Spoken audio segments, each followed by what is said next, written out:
different shit. I might just hit your bitch out walking the park. This last game, it finished kind of crazy. You had Chris Jones. He's called for the roughing the passer. That was a big play during the game.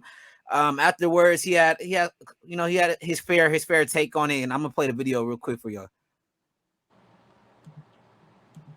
Jared situation. I was going to ask you about that. Did you see that one from yesterday? Of course, it's all over Twitter. And what type of situation that was in the game? That was a third down stop also. And then when you take that in initiative, if we're able to view it in the booth and the referees can get a second look because it's happening so fast, maybe we can change that. Because now it's getting absurd. You know what I'm saying? Now it's causing teams gains. All right, so y'all heard it there. Chris Jones saying, the flags are costing teams games. It's putting them in a bad position. He's huge, and a big thing he said was some of these should be put under replay, especially since the quarterback is such a prime position now in the league. You see a lot of these penalties going under review, a lot of smaller tic-tacky things. So let's start off with you, Isaac. Do you think it would be a good idea to have a couple of these penalties under review?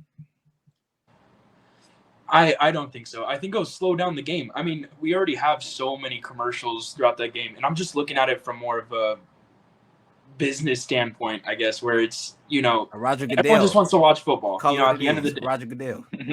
yeah. At the end of the day, everyone just wants to watch football.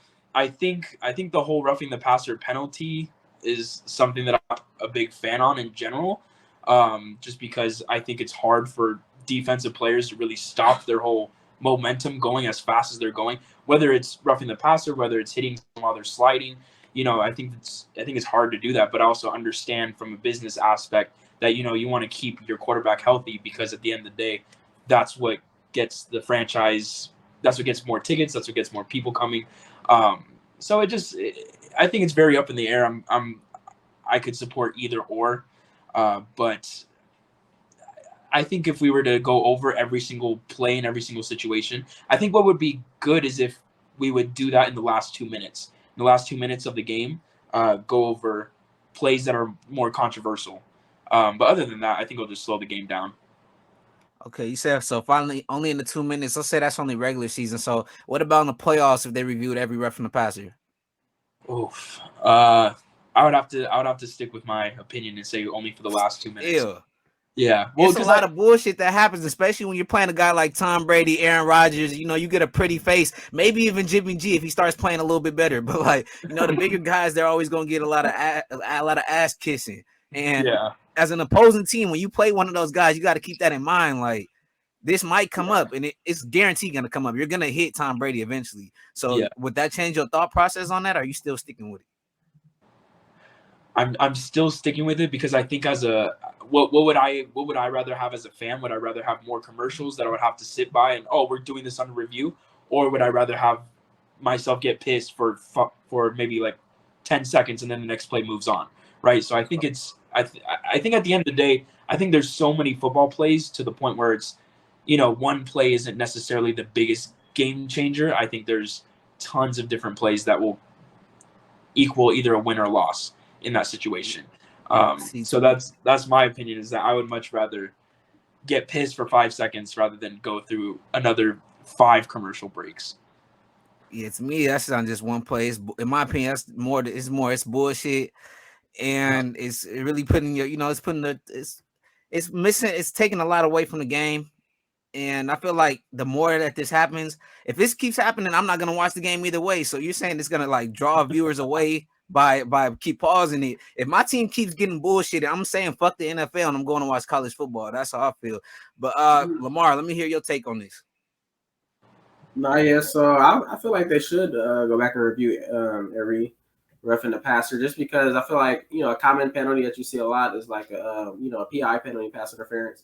They always review those pretty much. So I feel like the referees on the flag on the roughing the passer, they should go back and review that, especially if it looked questionable, or like you said, they should allow coaches to challenge. So, if the coach agree, like, okay, that was roughing the passer, I'm not going to challenge. But like for the Chiefs case, Andy Reid could have challenged that, because that shit was not roughing the passer at all. And then it's crazy, the play should already just been offset just based on the fumble, because he stripped them.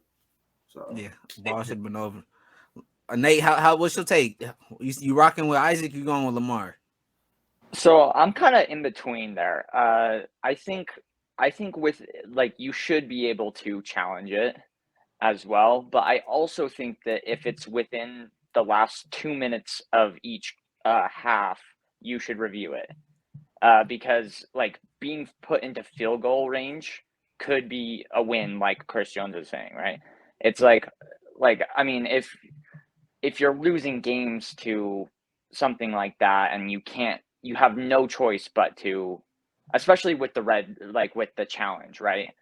But like, because obviously this one was blatantly uh not pass interference, and there's gonna be more with Tua's concussion, obviously.